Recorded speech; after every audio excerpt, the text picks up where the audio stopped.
Hi guys, maaga nga akong gumising ngayong araw dahil meron nga kaming event na pupuntahan. Grabe, sobrang hirap talagang kumilos pag ganitong maginaw yung panahon. Lamig. So yun guys, good morning. Meron kaming ride ngayon. Di ko sure kung long ride na to para sa inyo or short ride. Ito kasi kami ng La Union ngayon. Attend kami ng anniversary ng ERCP La Union chapter. Grabe, ang lamig guys. Ready na natin si Trimax. Mag-prepare na tayo ng mga dadalhin gamit. Let's go! At sa mga oras na to guys, inaalis ko na nga itong mga cover ni Trimax. Isang advantage talaga kapag malinis na yung mga service natin dahil ready to go na tayo kapag meron tayong mga biglaang mga pupuntahan. Kaya ang ginawa ko na nga lang dito ay niready ko na nga lang itong mga susutin ko mga riding gears para syempre meron tayong protection sa ating biyahe. O guys, kahit may sidecar na nga itong X-Max natin, nagsusuot pa rin ako ng mga riding gears dahil hindi naman natin alam ang sitwasyon ng mga kalsada o mga posibleng pwedeng mangyari. Naka-ready na si Trimax, mga susutin ko, mga gear, helmet, mga gamit na dadalhin. So, ride safe sa ating lahat. Tanungin natin yung mga kasama natin. Hi.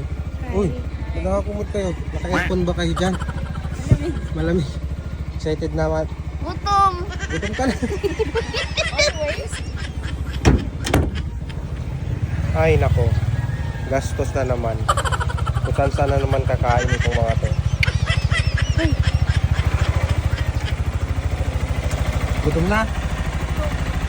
Okay, kakain tayo saan mo gusto. Nandito lang kami sa McDonald's Damortis.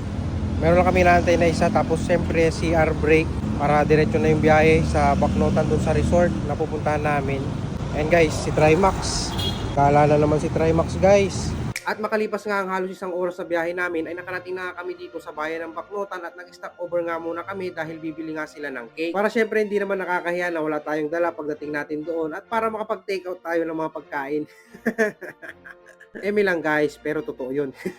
At nung makarating nga kami dito sa venue, medyo konti pa nga lang kaming dumating dito. At maya din ay dumating na din yung mga ibang kasama namin. Meron pang galing Benguet at meron pang galing Ilocos Sur. Tapos sabay-sabay na nga din kaming kumain ng lunch. Sobrang saya at nag-enjoy kami dito sa anniversary ng La Union.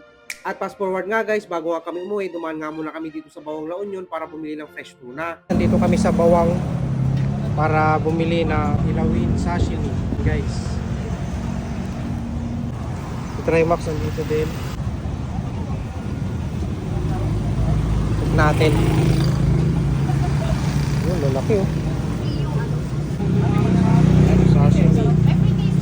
Adobo, kilawin. May pre-taste. Meron sir. May pre-taste daw.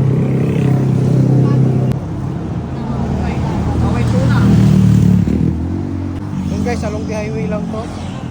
Tapat na yung Pass ERC